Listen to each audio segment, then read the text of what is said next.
Evening everyone, Paul Bogey here. I've made this pre-recorded video to share with you on Facebook. For those of you who don't know me, I used to be a guardsman in the Scots Guards. I served from 2010 to 2015. I've recently written a book titled Heroine to Hero, and it's on Amazon at the moment, on Kindle and now paperback. The purpose, or the reason for me doing this video is because obviously I have a lot of Scots Guards groups on Facebook. I've been sharing a lot of videos to these groups. Some of them have been playing the videos, some haven't, and obviously I'm totally understanding now why a lot of you wouldn't want to be sharing the videos, because you have no idea who I am. So basically, 2010, after a whole life full of drugs, namely heroin, 7 years taking heroin. I've obviously taken a whole load of other drugs as well, which obviously I'm not proud of, but it happened. Shit happens. But the point is, obviously, I turned it round and I got extremely fit, and then I joined the finest regiment in the world, Scots Guards, and that was just by accident. I had no idea of the history of the Scots Guards when I done it. I just wanted to better my life and, prove a point to myself and to the wider world that I can turn it around. So, what better way to do it than join the army? So I done that. I loved absolutely every minute of my time in the Guards. Mostly probably ceremonial. Basic training was good fun, but it was difficult. But the ceremonial duties down in London, that was something special to me. And then I'd got my date through to go to Afghanistan, start pre-deployment training, and there was a car crash that I was in the passenger seat, heading back down to Catterick one Monday morning, and my Fijian friend was in the back. He didn't have his seatbelt on. Basically, we crashed the car 60 to 70 mile an hour. I broke my back and crushed my spine, and then that opportunity to go and do my very first tour was taken away from me, unfortunately.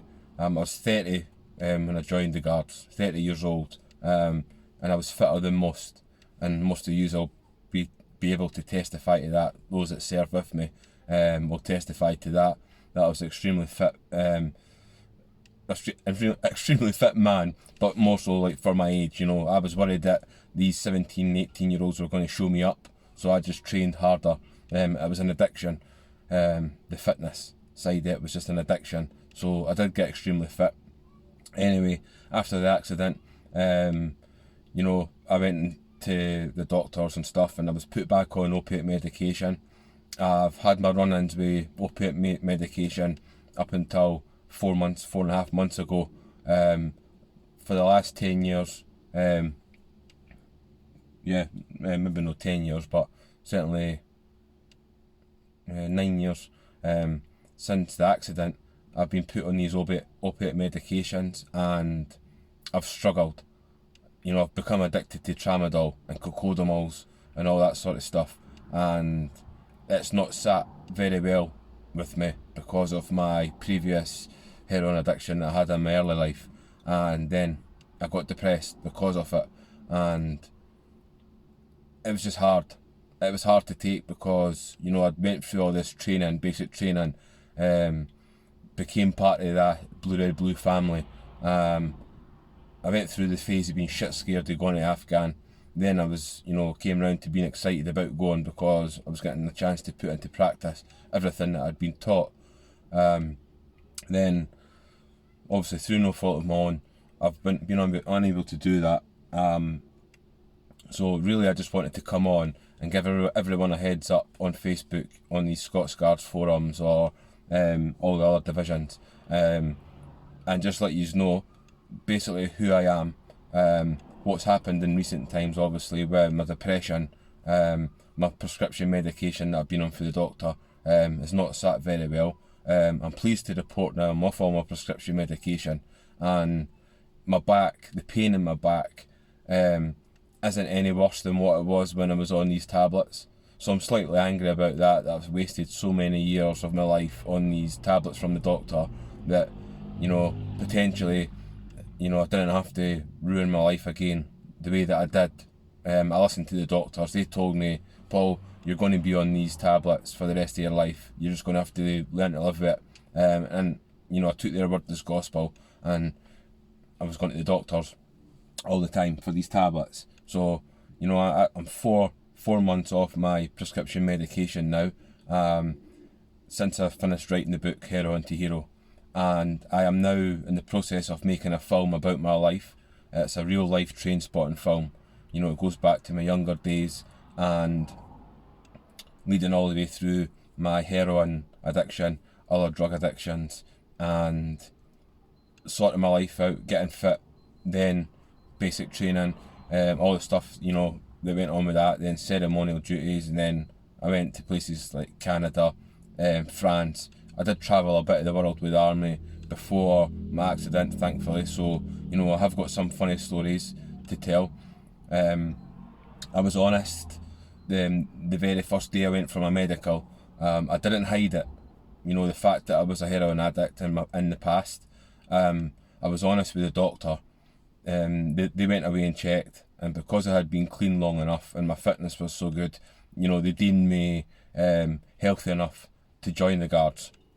So obviously I was over the moon at that. I thought as soon as I said the words, I used to be a heroin addict, I didn't think I was going to get in. But I am an honest person. Sometimes, too honest for my own good, if there is such a thing. People tell me there is such a thing, but that's the way that I've been my whole life. Even through my heroin addiction, I never robbed people, I never stole, I wasn't a scumbag. Like, a lot of people have that perception that heroin addicts are scumbags. I worked full time for the first two and a half years of my addiction, to fund my habit, and then the rest of the time, I borrowed and begged for money to feed my addiction. So anyway, I'm not going to keep blabbering on, because some of you have seen my other videos. I've done a live video on Facebook every night for the last 4 months. There was over 100 videos of me talking about drug addiction, other aspects of my life. But this one's specifically for you guys, because I've had some negativity thrown my way from current Scots Guardsmen. Calling names and calling me this and calling me that because I never went to Afghanistan. I'm not a hero, and that was the reason that I nearly burnt the book on several occasions. I titled it that because I wanted to go to Afghanistan and finish the book when I came back. Obviously, I never got the chance to go to Afghanistan, so I nearly burnt the book on a few occasions. But when I had this idea, this vision and this dream, abolishing homelessness in Scotland, and donating all the profits from my book to homelessness in Scotland, I felt, I can keep that title. I can save lives in a different way. I can keep that title, and that's what I hold deep in my heart now. That regardless of what people think about me, I'm doing good. So I'm just wanting to ask you guys and girls that are on these sites, hundreds of thousands of years, try and not judge a book by its cover, and try and just try learn a bit about me. If you have got that perception that I am just a shit cunt, pardon the language, for no making Afghanistan, please realise it was nothing that I'd done. I was a passenger in a car crash. I was going with all my friends to look after them, and obviously it was taken away. So please don't judge me on that. If you want to judge me on my heroin addiction, of course, everybody's entitled to judge me. And if you think that, I had no right to ever be a Scots Guardsman because I was a heroin addict in the past, again, you're entitled to think that. Or judge me in any way that you feel you need to judge me in a negative way, then of course you're entitled to do that as well. But obviously, I'm asking for support, you know, not just for the book, but for the film, the upcoming film that I'm going to be filming as well. I'm looking for support for that. And the Scots Guards was a massive part of my life, and I want everyone to sort of rally as best they can to support me, rather than hijack my Facebook and call me names that my family and nieces and stuff can see.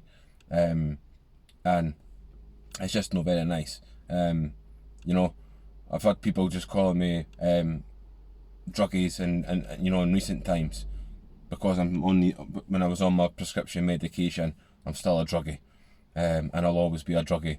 And this is the sort of messages that I'm getting from people that I served with, and I don't know if that's a perception of everyone in the Guards. I'm sure it's not. I know I've got friends. I know I have people that support me. This video is more for people who have served in the Guards, are in these groups, don't know who I am. They've maybe seen the book floating around, some of my crazy ass videos floating around about different things, addiction, and you know, I will be a drug counsellor. I'm a qualified peer support worker. I did do other positive things when I left the army, and I'm going to continue to do positive things. So I'm not going to blabber on too much. That's 11.5 minutes. I'm going to upload this video for you now, and I'm just going to ask, please, that you know, you support Mustang. Ask that you please just support me and what I'm doing, and if you have got anything negative to say, can you just personal message me, or didn't say anything at all. Please don't go into my Facebook and hijack my posts, because I've got a close family that will be upset, as will I, you know, with negative comments and calling me names and saying that I'm no good, I'm still a druggie, all I ever done was a barrack guard, all I ever done was this, all I ever done was that. And I know that will be the perception of some of yous, but not all. So yeah, I'm going to leave this here, and hopefully that gives you a little bit more of an insight of who Paul Bogey is and what he's trying to achieve. So I hope you have a good weekend, guys. Stay safe, and hopefully you buy the book. Alright, so take care. Bye bye.